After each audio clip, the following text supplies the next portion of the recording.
ქართული მაღალჩინოსნების მიმართ ამერიკის შეერთებული შტატებისა და ბრიტანეთის მიერ დაწესებული სანქციები. შეფასებების ერთ-ერთი მთავარი თემაა პოლიტიკურ სპექტრში. შეხვედრაზე ქართულმა მხარემ შეშფოთება გამოთქვა გაერთიანებული სამეფოს მხრიდან საქართველოს ოფიციალური პირების მიმართ სანქციების დაწესების გამო.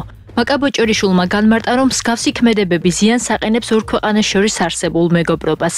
გარდა ამისა, საგარეო საქმეთა მინისტრმა ხაზგასმით აღნიშნა, რომ განსაკუთრებით მნიშვნელოვანია საქართველოში მიმდინარე პროცესების ობიექტური და მიუკერძოებელი შეფასება. შეხვედრის დასასრულს გამოითქვა იმედი, რომ საქართველოსა და გაერთიანებულ სამეფოს საგარეო უწყებებს შორის თანამშრომლობა დაუბრუნდება პოზიტიურ დინამიკას. დღეების მანძილზე ადამიანებს აწამებთ არადავედროდ ეპყრობი და ეს არის რა თქმა უნდა სისტემური ხასიათის და არის ინსტრუქცია, რომელიც მიცემული აქვს ხელმძღვანელი პირების მხრიდან კონკრეტულ სამართალდამცავებს და არასამართალდამცავებს, რა თქმა უნდა, ბუნებრივია, რომ ჩვენი პარტნიორები დაგასანქცირებენ, ამას უნდა ელოდოს ყველა ის ადამიანი, ვინც მსგავსი ტიპის დანაშაულს შეიტანს. ყველა ის ადამიანი, რომელიც ჩართული არის ამ სისტემურ ძალადობაში, დემოკრატიის ძირის გამოთხრაში, კორუფციაში და ადამიანის უფლებების დარღვევაში, უნდა ელოდოს მომავალში სანქციებს. ამიტომაც ვამბობთ, რომ რაც უფრო მალე მოხდება ამ სისტემის დემონტაჟი, მით უფრო მარტივი იქნება ეს თვითონ სისტემის წევრებისთვის და ქვეყნისთვის. ის რომ ქართველებმა ახლა ცდილობს, რომ ეს გადაწყვეტილება დააკნინოს, ეს ქართველების სტილშია. ცხადია, რომ ეს ისეთი გადაწყვეტილება, როგორც მუდმივი გადაწყვეტილებაა. უბრალოდ ქართველების ლიდერებმა უნდა გაითვალისწინონ, რომ თუ გააგრძელებენ ამ ძალადობის გამართლებას და ძალადობის ორგანიზებაში მონაწილეობას მიიღებენ, მათაც არ აცდებათ მაგნიტსკის სიაში შეყვანა, რაც ნიშნავს მუდმივად ყველანაირ შეზღუდვას, რასაც მაგნიტსკის სია გულისხმობს. ჩვენ არაერთი განცხადება გავაკეთებთ, რომ არსებული ადმინისტრაცია კიდევ უფრო მძიმე ნაბიჯებს გადადგავდა. თქვენ იცით, რომ სულ რამოდენიმე დღეში მათ უფლებამოსილება უმთავრდება და ისინი არა მხოლოდ საქართველოსთან და ჩვენთან მიმართებით, ზოგადად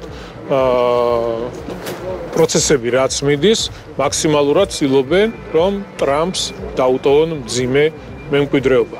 აქაც მინდა ერთი რამე ვთქვა, რომ ძალიან ბევრი ადამიანია, რომ საუბრობს, რომ ახალი ადმინისტრაცია რადიკალურად რაღაც შეიძლება განსხვავებული მიდგომები ჩვენც გვაქვს ამის მოლოდინი, რომ იქნება სწორი და მართალი დამოკიდებულება თუნდაც საქართველოსთან მიმართებით, მაგრამ ჩვენს გასაკეთებელს ჩვენი ქვეყნის გასაკეთებელს მერწმუნეთ ვერავინ ვერ გააკეთებს. ჩვენ ამერიკის შეერთებული შტატებიდანაც ორპარტიული მხარდაჭერა გვჭირდება, ამიტომ მზადა ვართ თუნდაც ახლა წამსვლელ დღე-დღეზე წამსვლელ ადმინისტრაციასთან, თუნდაც მომავალ ადმინისტრაციასთან, თუნდაც შემდგომ ერთად უკვე კონგრესში თუ სენატში ვიმუშაოთ, რომ ეს ურთიერთობა ჩვენი არათუ აღდგეს, არამედ დაუბრუნდეს იმ პოზიციას, რასაც ქვია თანასწორუფლებიანი პარტნიორი დამოკიდებული ადამიანები, რომლებიც შეგნებულად აწამებდნენ